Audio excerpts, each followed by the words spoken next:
that's the disputed territory. I think in almost any story, and certainly in all the political stories that we see around us now, it's who controls the narrative. When we met a couple of months ago, we were talking about what was going on with the abuse scandals in the Catholic Church. The Catholic Church, it seemed to me, had lost control of the narrative. In The Good Man Jesus and the Scoundrel Christ, it seems to me, you separate clearly. It's Christ who, as you just said, can see the consequences. Yes, I found this device of the two brothers, the one who acts and the one who observes, a very useful filter through which to see the events of the story. It was my little theory, if you like. A theory is a filter. You know, or perhaps those of you who are old enough to remember black and white photographs. Remember when the world was in black and white? And when you put a film in the camera and you wound it on and you wouldn't click. And if you wanted the sky to look very dramatic, you put a yellow filter over the lens, because that darkened some of the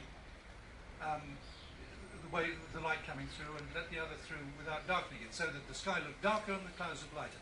Now that's what a theory does. A theory closes certain things off, and there's a bee about to be slaughtered there. Once we've committed apicide, we can carry on. Is it dead? It's just sleeping. It's just resting. Okay. Yes, so what a theory does is not to show you things that aren't there.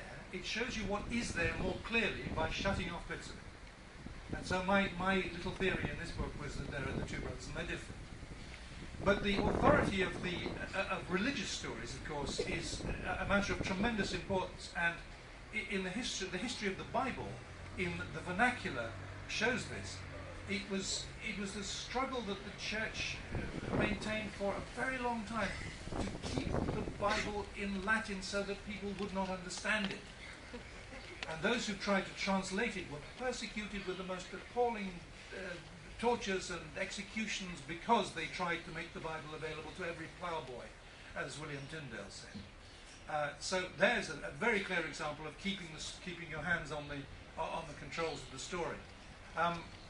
The church needn't have worried, actually, because people don't read very closely. And if you do read the Bible closely, as I did, of course, to write this, you discover things that were not visible to you if you just coast along. When I was a boy, I remember thinking that the life of Jesus was a simple matter. He was born at Christmas time. And there was an ox and an ass there, and there were some shepherds, and there were some white people in lovely costumes with nice presents. And that happened, and then a few months later he was betrayed and crucified, but it was all right because 3 days later he came up again and we had Easter eggs. That was my idea of the life of Jesus, and bunnies, yes. That was my idea of the life of Jesus.